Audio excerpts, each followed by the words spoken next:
अस्सलाम वालेकुम।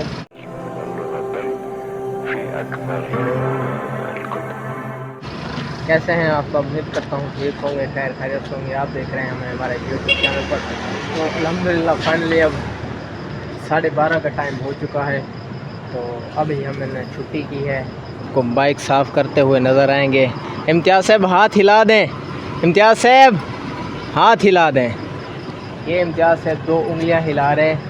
2 उंगलियों का मतलब मुझे नहीं पता, इम्तियाज़ साहब से पूछते हैं। इम्तियाज़ साहब इसका क्या मतलब है? एक ये नहीं करते, ये करते हैं ताकि पता चले। तो अभी अल्हम्दुलिल्लाह माशाल्लाह ड्यूटी ख़त्म हो गई है। तो अब वापस जाने का प्लान है। और ये हमारे अंकल भाईजान हाथ हिला दें, हाथ हिला दें। Bye bye. तो ये हमें बताएंगे ओके अल्लाह हाफिज़। तो बस अब निकल रहे हैं। और ये हमारे स्टोर के सामने बिल्कुल ये